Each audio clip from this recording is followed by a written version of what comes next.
արդեն լավ է, որ միջուկային մարտագլխիկները փոխարինվում են հոկեյի տափողակով։ Ես կասեի սա win-win process է։ Հիմա հասկանանք ինչա ենթադրում է երկխոսությունը, ինչ ունենք հողի վրա։ Զելենսկին է շատ դժգոհ մնացել իմ ընկալմամբ եւ ռեակցիաներից դա եմ տեսնում։ Չի կարելի առաջնորդվել այն համոզմունքով, որ կարելի է մոլորակի վրա հարց լուծել առանց Ռուսաստանի մասնակցության։ Ոնց որ լրիվ Տրամպի մորքուրի տղեն լնես։ Ինքը կա Սիրիայում, Մերձավոր Արևելքում, Խաղաղ օվկիանոսում, ամենտեղ ինքը կա, չես կարելի իրան խուսափես։ Պրիմիտիվ աշխարհը բաժանում է հետեւյալ կերպով, որ դե եղբայր ջան, դե որ տենց արում են, մենք ուզում ենք խաղաղություն, դուք ուզում եք պատերազմ։ Պրիմիտիվ չէ, պրիմիտիվը ես եմ, դա ապուշություն է։ Լսեք այս ոդքասթը։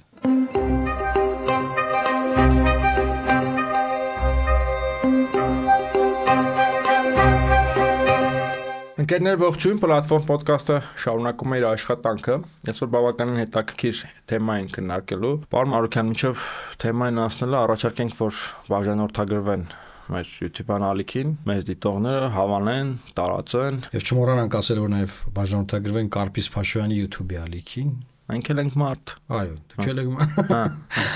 Մենք էլ ենք ուզում դրանից լավ անակնկալներ են սպասվում այդ YouTube-ան էջը, բայց այնուամենայնիվ մնանք պլատֆորմի համատեքստում։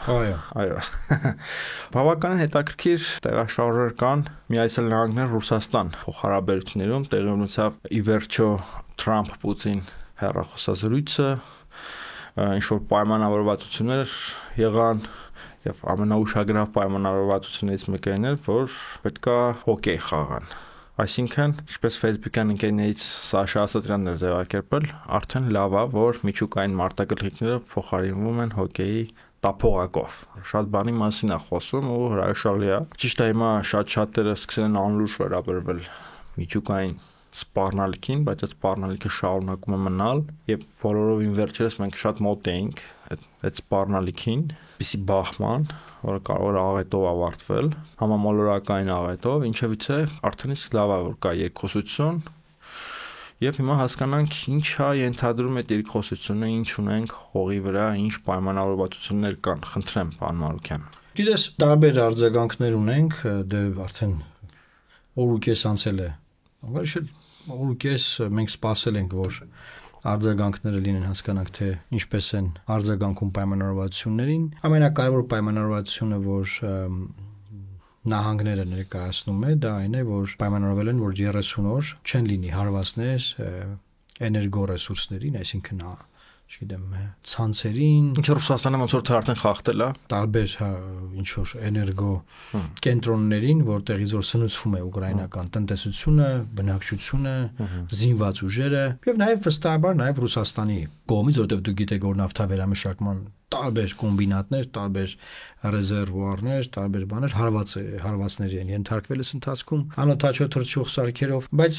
գիտեք 90 րոպե խոսել են Միացյալ Նահանգների նախագահ եւ ՌԴ նախագահ եւ բնականաբար բազմաթիվ հարցեր են քննարկել։ Այդ դուք նշեցիք, որ պայմանավորությունը ձեռք բերվել հոկեյի խաղեր կազմակերպել նահանգներում եւ Ռուսաստանի Դաշնությունում։ Բացի այդ նաեւ պայմանավորվել են, որ Ռուսաստան-Ամերիկա տնտեսական կապերը պետք է սկսեն վերականգնվել։ Պայմանավորվել են, որ ամսի 23-ին պետք է տեղի ունենա հաջորդ հանդիպումը բանակցային թիմերի Սաուդյան Արաբիայում եւ նաեւ խոսակցության ժամանակ տարբեր հարցեր են քննարկել դիվանագիտական հարաբերությունների ամբողջական վերականգնման վերաբերյալ, որ Ռուսաստանի պահանջն է։ ՌԴ նախագահը դրանից առաջ մի առիթով ասաց, որ որևէ մեկը թող չսպասի, որ սանկցիաները բոլորը կհանվեն։ Կյանքը մեր իմաստով չի փոխվելու, մենք շարունակելու ենք այսպես ապրել։ Այսինքն ռուսները ունեն շատ adekvat սպասելիքներ, գիտեն ինչա կատարվում, որ այդ սանկցիաների հանելու պատմությունը շատ հեռու է։ Ես կասեի սա win-win process է Ամերիկայի եւ Ռուսաստանի Դաշնության համար, որովհետեւ ամերիկացիք ուզում են ցույց տալ, որ իրենք կարող են հասնել նրան, որ ռուսները կգնան զիջման եւ գոնե 30 օր կլինի հրադադար, հետո այդ 30 օրը կլայնացվի հրադադարի ժամկետը։ Բնականաբար չստացվեց այդ 30 օրին հասնել, ռուսները չեն համաձայնվել, բայց հասել են որ լավ կլինի 30 օր չհարվածել էներգո համակարգերին։ Դրան գումարած բազմաթիվ պայմանավորվածություններ կան, որոնք տենց ընդհատակյա են։ Մեկնաբաններին եթե հետևենք, օրինակ Ջոն Բոլտոնը, որը որ այսպայն նախագահ Թրամփի հիմնական քննադատներից է արտաքին քաղաքական, նա պնդում է, որ Թրամփը անձնապես չի սիրում Զելենսկուն, չի սիրում այդ մարդուն, ասում է, ու մտածում է, որ Պուտինը իր անգերն է, բայց ասում է միևնույն ժամանակ Պուտինը չի մտածում, որ Թրամփը իր անգերն է, եւ ասում է, փորձելու է KGB-ի ժամանակվա իր ամբողջ փորձը կիրառել եւ Թրամփին պատտել, ֆրցնել, մանիպուլացնել, օգտագործել բան, այսինքն Բոլտոնը Թրամփին նայում է մի հատ առանձին վերցրած մարդ, որը չունի դիվանագիտական թիմ, ինստիտուցիոնալ մոտեցումներ չկան, դες մի հատ մարդ, հեսա խափեն։ Ինչին է դες բացարձակ համաձայն չեմ։ Թրամփը բնականաբար հետամուտ է Միացյալ Նահանգների շահերին, այն նահանգների, որի ժողովուրդը մեծամասնությամբ ընտրել է նախագահ Թրամփին եւ նրա մոտեցումները, հետեւաբար ինքը տանում է այն ուղղությունը, որ խոսք կատարել ընտրությունների ժամանակ, ոչ թե որ ասենք Ջոն Բոլտոնի կամ Բլինկենի կամ չգիտեմ Բայդենի կամ Կամալա Հարիսի հավատամքն է։ Այդ հավատամքները իր համար գոյություն չունեն։ Վերջին լուրերից է նաեւ, որ Միացյալ Նահանգները հրաժարվում են ՆԱՏՕ-ի հրամանատարությունից, այսինքն սա մի ամբողջ աշխարհակարգի փոփոխության process է, որը ուղղակի մեկնաբանել, որ դե Թրամփը ոնց որ լավ հարաբերությունների Պուտինի հետ ու դրա համար եմ, կամ Թրամփը ջայր ժամանակ եկել է Մոսկվա KGB-ն իրան վերբով կարե դրա համար աման, ես կարծում եմ դա պրիմիտիվ մեկնաբանություններ են։ Պրիմիտիվ չէ, պրիմիտիվը ես եմ, դա ապուշություն է։ Լավ։ Լավն է։ Եվ ես իմաստով ուզում եմ ասեմ, որ պետք է շատ լուրջ վերաբերվել այս process-ին, որ տես ռուսներն ինչ են ուզում անեն։ Ասում է խոշոր զինատեսակներով եկեք իրար չխփենք, հա։ Մանր զինատեսակներով իրանց զորքերն առաջ են գնում։ Քանի զորքերն առաջ են գնում, ինքը չի համաձայնվելու հրադադարին։ Որտեղ ինքն ասում է, չեմ ուզում ժամանակավոր հրադադար։ Ուզում եմ երկարատև, կայուն խաղաղություն։ Այդ ո՞րն է։ Դե ասում ես պայմանավորվենք դրա վերաբերյալ շարունակենք խոսելը, չէ՞։ Քանի շարունակում են խոսել, իրենք այնտեղ կոտորած են անում, հողեր են գրավում եւ այլն։ Բարձր ուկրաինական բանակն էլ հակառակվածները հասցնում կռվում են։ Զելենսկին է շատ դժգոհ մնացել իմ ընկալմամբ եւ ռեակցիաներից դա եմ տեսնում, որովհետեւ նա ասում է, որ Ուկրաինան չի կարող լինել այդ Ռուսաստան-Ամերիկա հարաբերությունների մենյուի մասը, էլի, տենց մենք ճաշացանկի մաս չենք մենք ձեր համար։ Ամեն դեպքում ես կարծում եմ, որ այս բանակցությունները Ռուսաստանի Դաշնության համար այնքան կարևոր է, որ նա ըստ էության կարող են դուրս թողնել մի ամբողջ Եվրոպայի բանակցային process-ից եւ Ուկրաինայի։ Այսինքն իրանք միասին ինչ խոսում են, հետո սկսում են միասին դա կատարել։ Այն մյուսները հետևից վազելով, գորգրալով, բանով գալիս են, բայց մի րոպե հələ սպասեք բան։ Այդտեղ պետք է նաև ասել, որ գերմանական նոր իշխանությունը հասավ նրան, որ փոփոխություն կատարվեց իրենց մայրօրենքում, որի համաձայն Գերմանիան այլևս կարող է ավելի մեծ պարտք վերցնել, քան որ ժամանակին կարող էր, եւ այդ պարտքը, որ հիմա ուզում են վերցնեն, դա ուզում են ուղղել բանակ ստեղծելուն։ Որտեվ կարձնագրել, որ Գերմանիան մեծաշուրջ չունի բանակ։ Եվ այդ process-ները Եվրոպայում են, այսինքն այն արձագանքները, որոնք որ տեղ ունեն Եվրոպայում, դա ուղիղ Թրամփ, Վլադիմիր Պուտին եւ նաեւ Ռուսաստան-ԱՄՆ ռեստարտի արձագանքներն են, արդյունքներն են։ Այդտեղ բնականաբար Մեծ Բրիտանիան է շատ լարված, փորձում է ամեն ինչ անել, որ կարողանա ինքը մաս կազմել այդ սեղանին, կարողանա կանգնեցնել այդ process-ը, բայց նրանք էլ պրիմիտիվ աշխարհը բաժանում են հետեւյալ կերպով, որ դե եղբայր ջան, դե որ տենց արում են, մենք ուզում ենք խաղաղություն, դուք ուզում եք պատերազմ։ Սև ու սպիտակի են բաժանում։ Մենք ուզում ենք խաղաղություն լինի, պատերազմը կանգնի Ուկրաինայում, դուք ուզում եք պատերազմ։ Նիկոլ Փաշինյանիզմը վարակի չէ աշխարհում, հա։ Կա նման բան։ Դες հեշտ է մարդկանց բանել սև ու սպիտակի բաժանը։ Վերջին շով եթե հիշենք Ջորջ Բուշը նախագահային Միացյալ Նահանգներին, ինչ ասում են աշխարհը բաժանում է երկու մասի՝ չարիքի առանցքը եւ բարիքները։ Bad guys and good guys։ Դե քաղաքականությունը մեծաշով միշտ էլ այդպես է։ Հա, հեշտ է, էլի տենց ասենք այդ ձեւ։ Հիմա ո՞նց է այսօր Հայաստանը, ասենք ես ու դու են կողմում ենք կանած, ովքեր ուզում են Հայաստան Հանրապետություն լինի ինքնիշխան, անկախ, զարգացող, չէ՞։ Մյուս բնացածները բոլորը ովքեր որ մյուս կողմում են կանած, այսինքն նաև մեր իշխանություններն անգուզում են երկիրը կործանեն։ Շատ པարզ է այս բաժանումները, էլի։ Իշքան էլ ինտելեկտուալները փորձեն հիմնավորել, որ ամեն ինչ շատ ավելի բազմագույններ է, միգուցե ճիշտ են, մենք էլ ենք շատ հիմնավորում, բայց դեռ հին հույներից աշխարհը սև ու սպիտակ է, քաղաքակիրթ աշխարհ եւ բարբարոսների աշխարհ, եւ քաղաքակիրթ աշխարհը կամ պետքա կրթի բարբարոսների աշխարհը, քաղաքակրթի կամ բարբարոսները պետքա այլասերեն քաղաքակիրթ։ Հիմա տես ինչ է տեղի ունեցել այդ կոնցեպտի մեջ։ Ռուսաստանին ասում են դուք բարբարոսներ եք, հարձակվել եք հարևան ձեր հարևան երկրի վրա, այնտեղ գրավում եք, կոտորում եք, ցեղասպանություն եք անում բան։ Դա համար ձեզ հետ ոչ ոք չի խոսելու։ Դուք սանկցիաների տակ եք լինելու բան։ Եթե չեմ սխալվում, Պուտինը հայտարարեց, որ 28900 չգիտեմ քանի սանկցիա կիրառված Ռուսաստանի Դաշնության դեմ, աննախադեպ աշխարհում չի եղել նման բան։ Մեկ էլ հասնում են իրենք նրան, որ իրենք սկսում են զրուցել Միացյալ Նահանգների նախագահի հետ, դելեգացիաներ են գնում գալիս, բան, ասում են ոնց մի րոպե, ով էր բարբարոս, ով է քաղաքակիրթ եւ այդ փլուզվում է այդ ձևավորված սև ու սպիտակը էլի։ Հիմա դեռ Եվրոպայում իրենց տեղը չեն գտնում այդ իմաստով։ Եվ այնտեղ նաեւ կան այլ հումանիտար բնույթի հարցեր, որ 175 ռազմագերիներ կփոխանակվեն 175 ռազմագերիների հետ ՌԴ Ուկրաինա միջև, նաեւ շատ ծանր հիվանդներ, ովքեր որ բուժվում են, վիրավորներ, ովքեր բուժվում են ՌԴ-ում, Ռուսաստանը նույնպես կփոխանցի Ուկրաինային։ Իսկ որոշակի նայ, բարձր չէ, զանգից առաջ Պուտինը մի հատ ժողով անում, Տրամպն էլ է ժողով անում, ասում է ինչ կարանք տանք, որ շատ բան չտանք, բայց ինչ որ բան տանք։ Շուտ ցանկեր են տալի խոսալուց այս կասես, արանքը մի հատ հումանիտար բան ասա, մի հատ խակերի խաղը մտցրու, մի հատ ասա թող չվերտները բացվի Աերոֆլոտին, դե Աերոֆլոտի ակցիաները բարձրանում են, ռուբլին կայունանում բան։ Այսինքն էսա,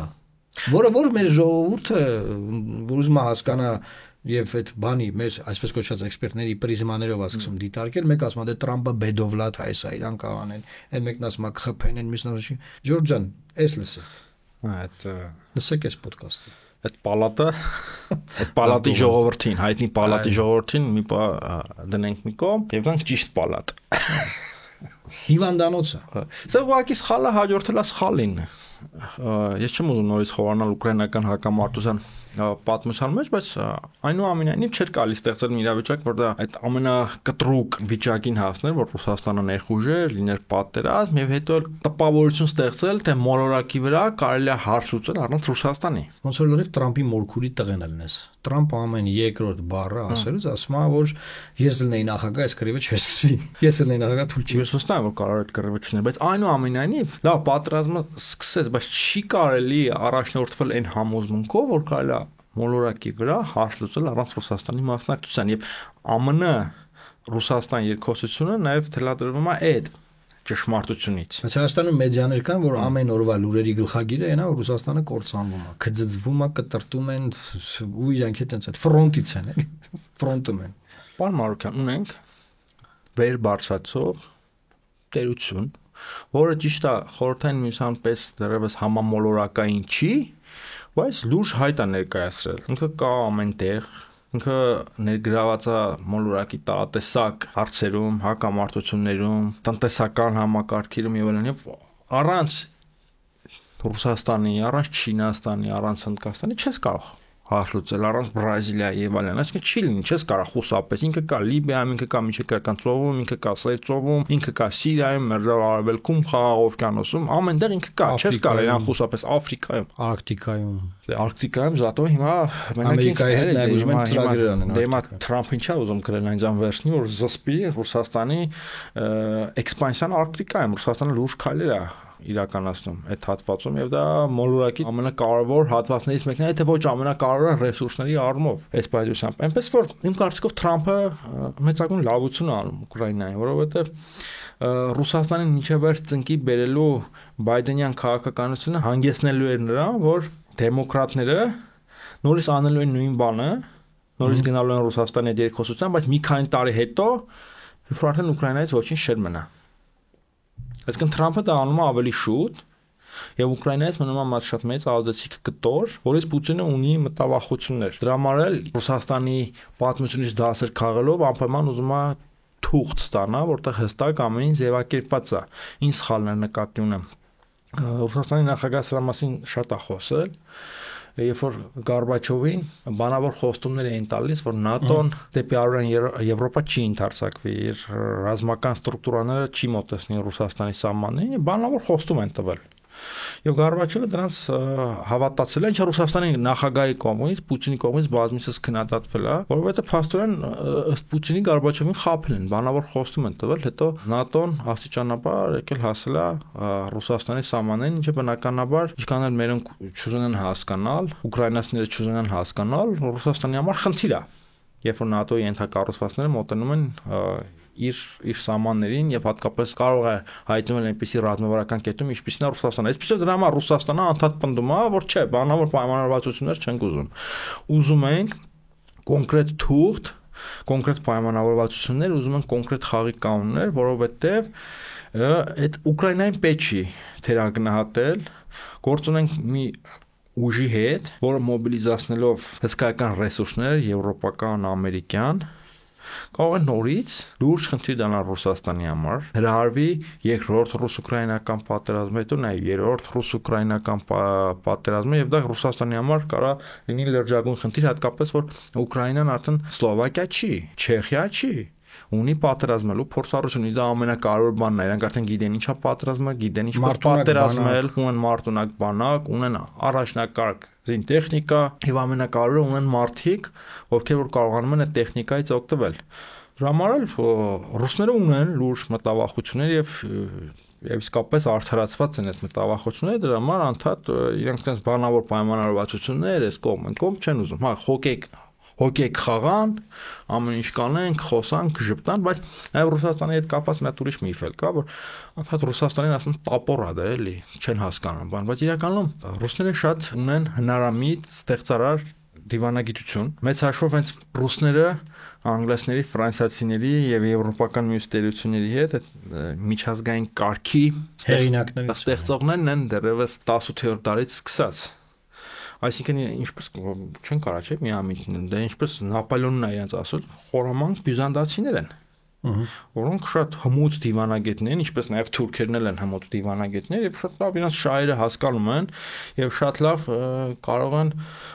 ֆրասնել շատ նուրբ միջամտություններով իրենց ուզածը ստանան պետք չէ լի կարծել որ գործունենք հանցագործ Պիտերի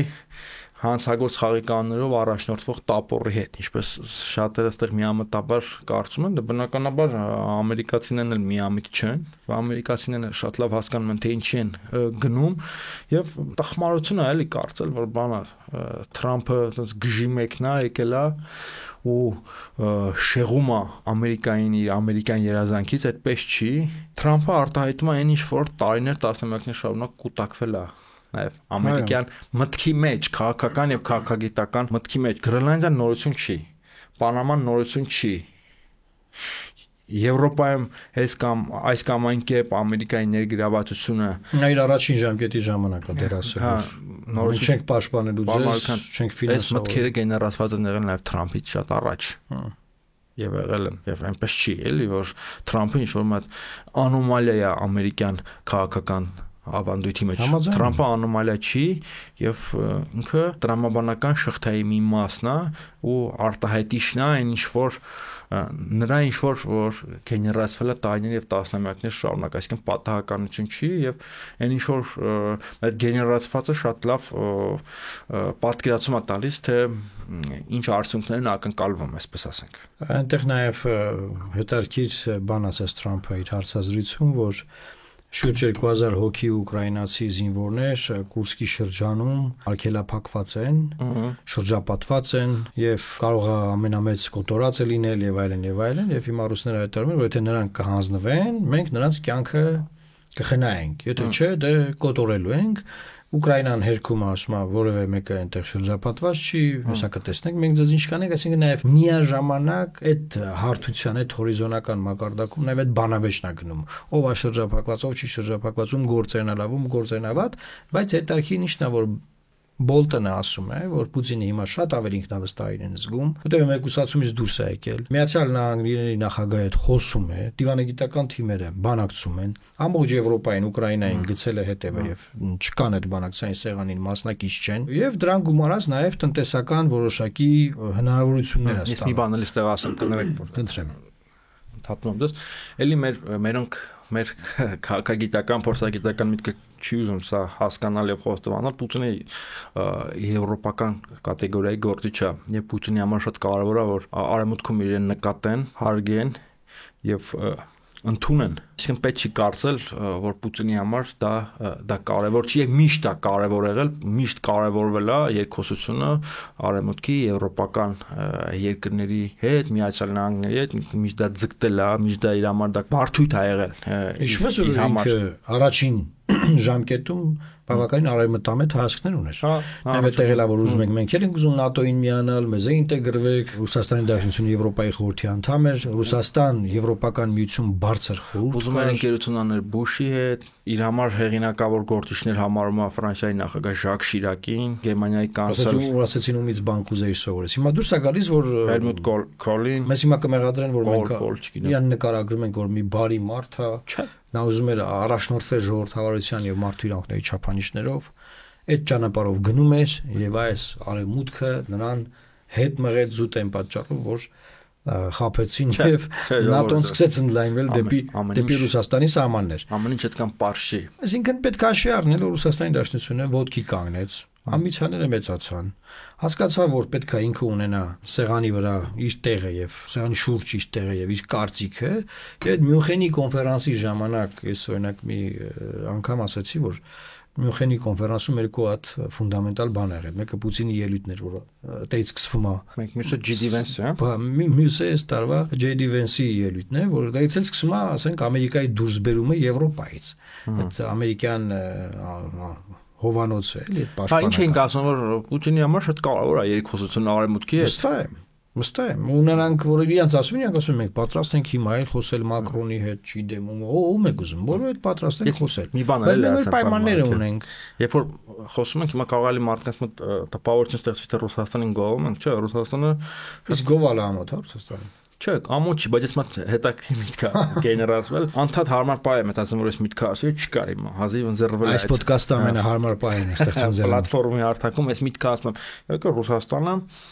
շատ վտանգավոր, խորամանկ, խարդախ տերություն է։ Իսկ կա տերություն, որ վտանգավոր, խորամանկ, խարդախ չի։ Չէ, կա այնպես մեծ տերություն, Ռուսաստանը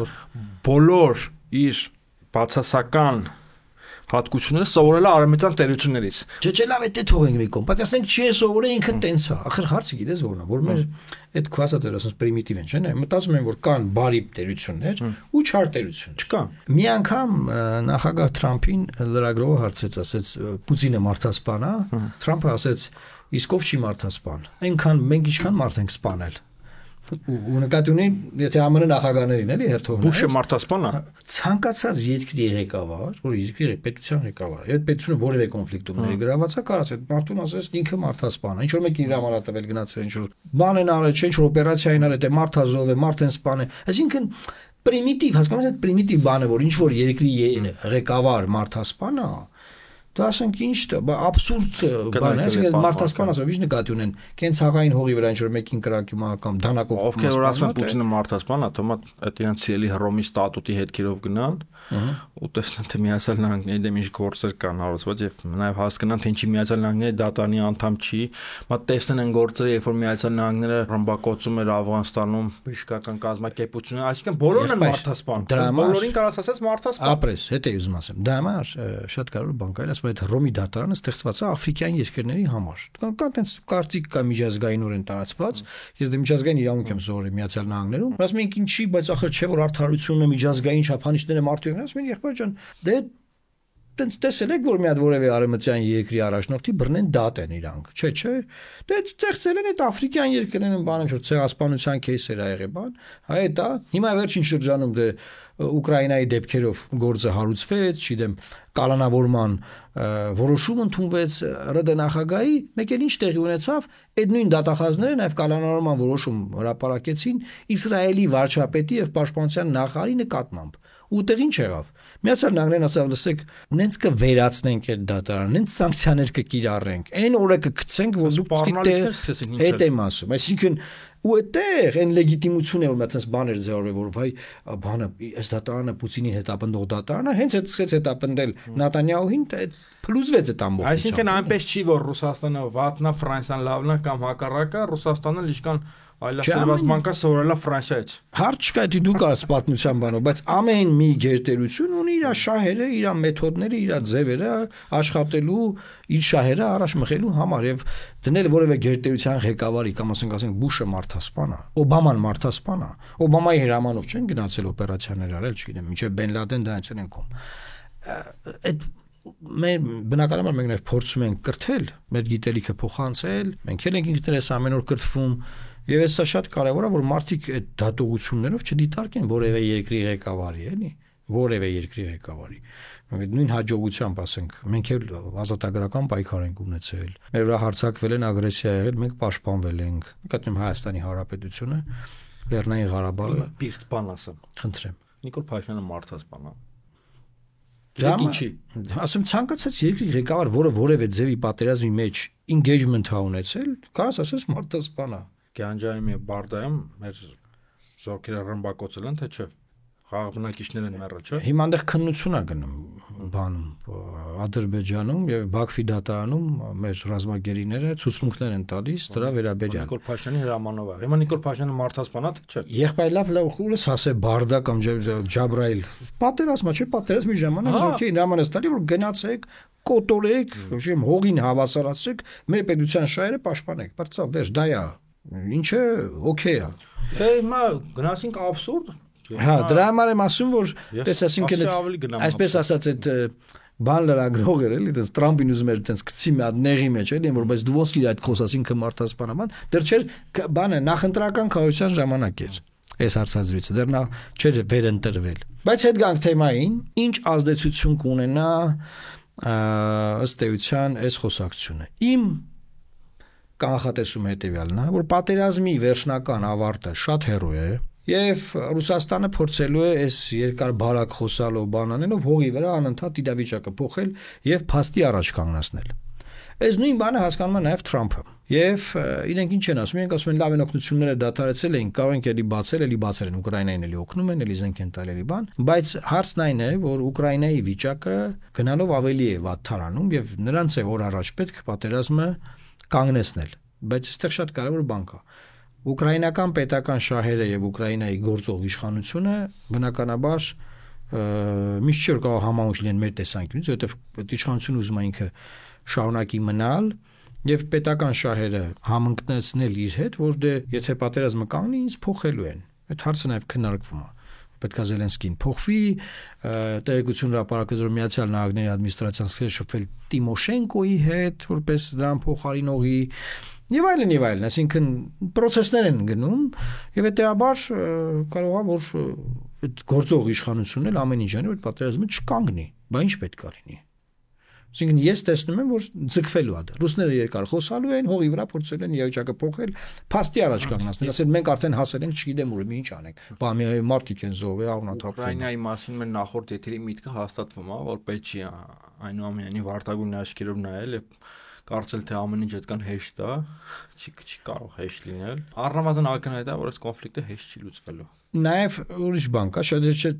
ուզում եմ շատ հեշտ ասել հեշտ չի լուծվելու, բայց շատ դժվար է կանխատեսել թե ինչերը կարող են լինել։ Օրինակ, տես կա տարբերակ, որ Միացյալ Նահանգները ճանաչեն որոշակի տարածքներ Ռուսաստանի կողմից արդեն վերցված սահմանադրությամբ իրենց նաև, եւ թե գրաված, թե սահմանադրությամբ ճանաչված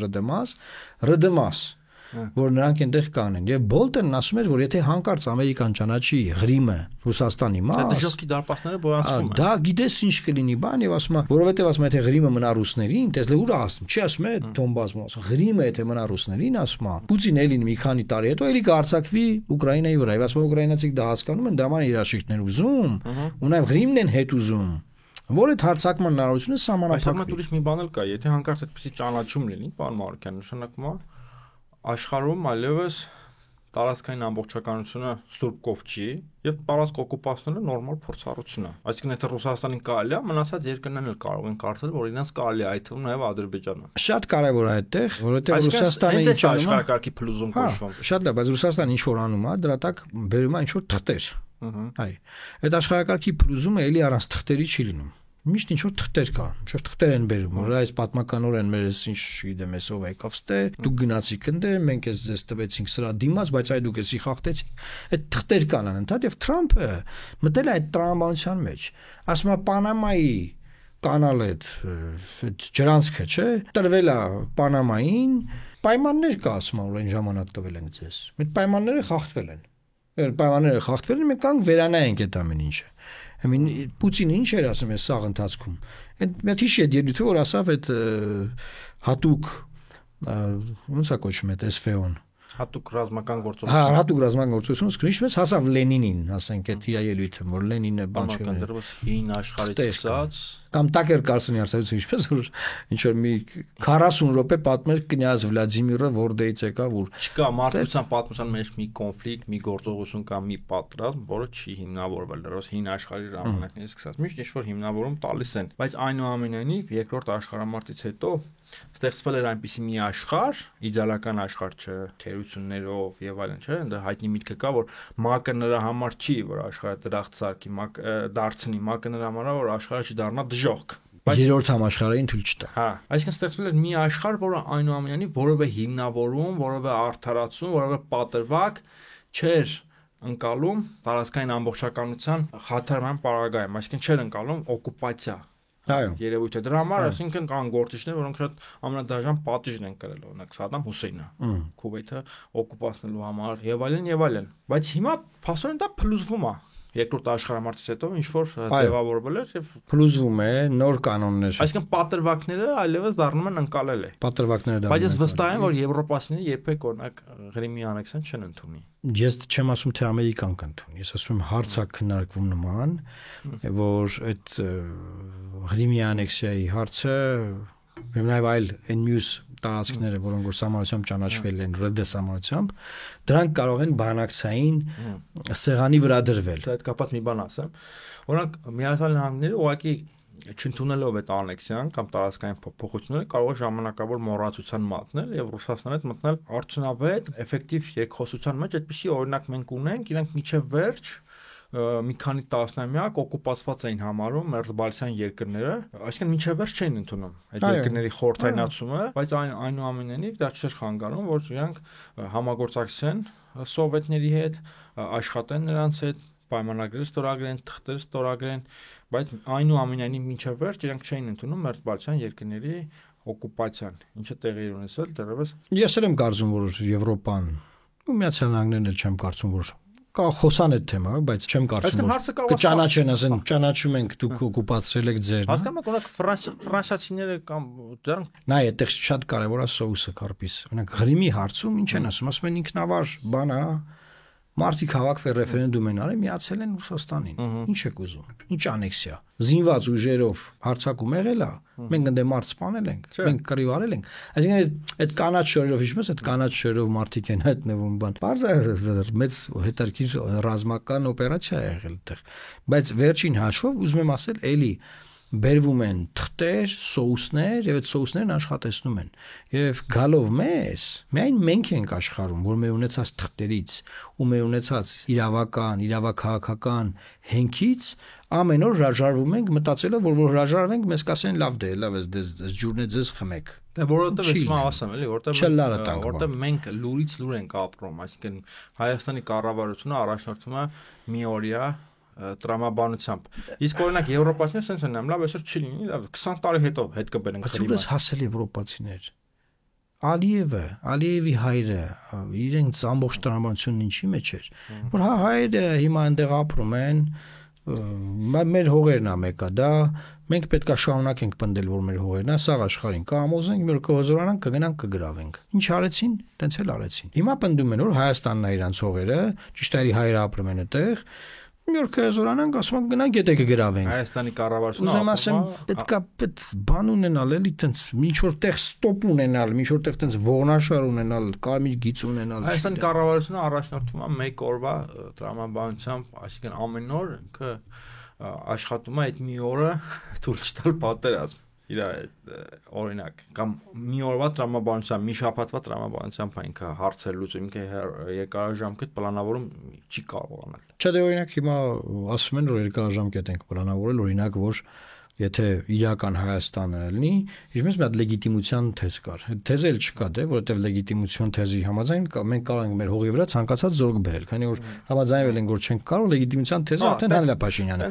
Մի նոր տեքստ է բերվել, որ իրական Հայաստան։ Իրական Հայաստանի թեզը իբր թե երկարատև ստրատեգիան է, այդ քո ասած, էլի, որ դե եթե մենք ասում ենք, որ իրականը սա է, նրանք պատմական են, պատմականից հրաժարվում ենք, թողեք ապրենք այս իրականում, թուրքերն ասել են, հարց չկա, գնացեք ապրեք։ Իրականում այնպես սխալ ասացի, այնպես չի, որ երկարաժամկետ հարցեր չեն ուզել Հայաստանի իշխանությունները, օրինակ առաջին հարցերից մեկը որ երկարաժամկետա օրինակ մեզ մոտեցրել են համարյա այն կետին, որ մենք այլևս երբեք չենք կարող խոսել Արցախի մասին։ Այդ երկարաժամկետ հարցն է լուծել։ Օրինակ մյուս երկարաժամկետ հարցը Ադրբեջանի համար երկարատև հարց է լուծել։ Օրինակ բերում են խաղաղության այնպիսի մի փաստաթուղթ, որ ապագայում օրինակ 5 տարի հետո,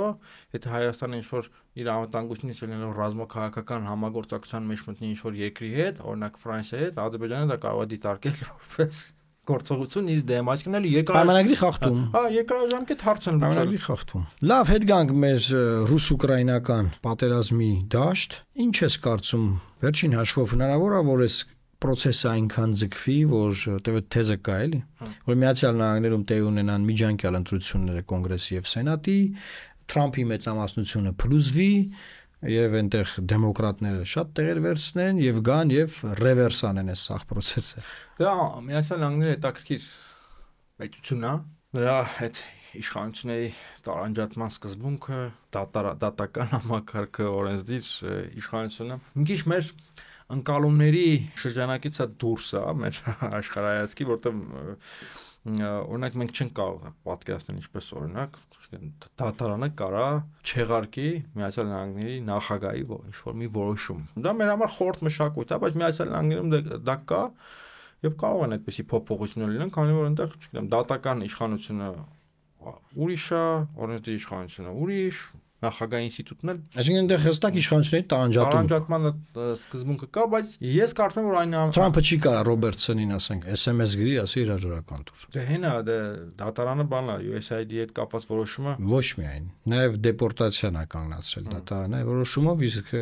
Թրամփի կողմնակիցները գոռում են, որ պետքա ուրեմն այդ դատավորին impeachment Ես այնուամենայնիվ կարծում եմ, որ կոնգրեսի ընտրություններում հանրապետականները նորից հաջողության են հասնել։ Հետարքիր բան։ Ես օրինակ, քանի որ ամփոփում ենք հիմա հաղորդում, ուզում եմ ասել, որ քանի որ Ժորժ ջան, էս այն թեմանա, որ ամեն օր զարգացումներ կան, ընդհանուր առմամբ եկեք արձանագրենք հետեւյալը, որ հա Թրամփն էլ եւ Պուտինն էլ ասում են, որ դրական է եղել հերոսազանգը, բայց ես կարծում եմ, որ այս 30 օրյա անգամ խոշոր տրամաչափի զենքերով կռիվը կամ էներգետիկ օբյեկտներին չհարվածելը, անգամ սա չեն կարողանալու պահպանել, որովհետև պատերազմը շատ քաոտիկ բան է, շատ տենց շփման գիծ է նրանց, եթե չեմ սորում 1700 կիլոմետր է, մոտավորապես 2000 կիլոմետրի կարգի շփման գիծ ունեն։ Եվ այդ իմաստով շատ դժվար է լինելու, այնտեղ ռուսներն ասում են մենք հրաման ենք դեռ արդեն չկրակել, ասենք էներգետիկ օբյեկտների վրա, բայց հիշեք, այդ խախտումը կլինի, ռուսները կմեղադրեն, որ ուկրաինացիները խախտեցին նախագահ Թրամփի ձեռք բերած պայմանությունը, ուկրաինացիները կմեղադրեն, որ ռուսները խախտեցին, Պուտինը կասի չէ, նրանք են խախտել, բայց ամեն դեպքում Թրամփը կհավատա ռուսներին, որովհետև չի սիրում Զելենսկուն։ Դա Բոլտոնի արգումենտ է։ Կասի դե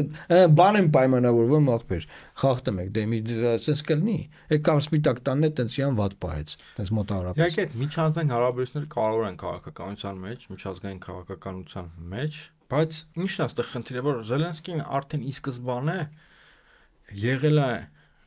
մի տարածությունում որը մերժել է Թրամփի համար այստեղ սիրել-չսիրելը դնենք մի կողմ Դու մի մոռանա որ Թրամփը առաջին իր ժամկետում Զելենսկուն խնդրել էր հետաքննել Ջո Բայդենի տղայի հետ կապված կոռուպցիոն սկանդալը։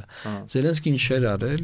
Դրա արդյունքում աղբերացել էր Ջո Բայդենի ադմինիստրացիայի հետ։ Հետո երբ որ քարոզարշավ էր գնում, Զելենսկին եկել էր եւ քարոզարշավ էր անում Կամալա Հարիսի համար եւ հետո Թրամփը ընտրվում է։ Հետեւաբար այդ անձնական հարաբերություններ ունեն եւ քաղաքական տես մանր մուներ կամ ոչ մանր մուներ նախապատմություն։ Պարոն Բոլթոն Այդ Բոլթոնին մենք շատ լավ ճանաչում ենք, գիտենք, հիշում ենք, որ եկել էր Հայաստան։ Ըստ էության հիմա Հայաստանի տեղավեն ինչ որ ինքը ասում էր։ Բայց պարոն Բոլթոն, եթե հիմա Զելենսկու փոխարեն լիներ Պարաշենկոն եւ Թրամփը շատ սիրեր Պարաշենկոին, հիմա ուկրաինացիները Ղրիմը հետ էին բերելու։ Բնավ ոչ։ Բայց կարող է շատ տես Պուտինի հետ պանչելներ։ Հանգիստ նստեք տեղներդ։ Ամեն դեպքում սիրելի հայրենակիցներ միանշանակ է որ տարածեք պլատֆորմ ոդքասթի YouTube-ի մեր հաղորդումները, փոխանցեք միմյանց, բազմապատկեք էֆեկտը եւ նաեւ մի մոռացեք միանալ նաեւ մեր YouTube-ի ալիքին, ինչպես նաեւ մենք ձեզ արդեն իրազեկել ենք, որ Կարպից Փաշյանը ունի նոր YouTube-ի ալիք, որը երբեք չի եղել Կարպից Փաշյանի YouTube-ի ալիք, եւ սա նոր բան է, սա նախադեպ է, ինչպես մեր կառավարությունը սիրում են ասել։ Արդեն 300 հետևորդ ունի։ Արդեն 300 հետևորդ ունի եւ վստահ եմ հազարների է վերածվելու եւ սպասեք նոր հետարքի հարցազրույցների։ Ոնց եմ ցնցում համացանցը։ Հա։ Լավ մնացեք, Աստված պահապան Հայաստանի Հանրապետությանը։ Բան չասեցի։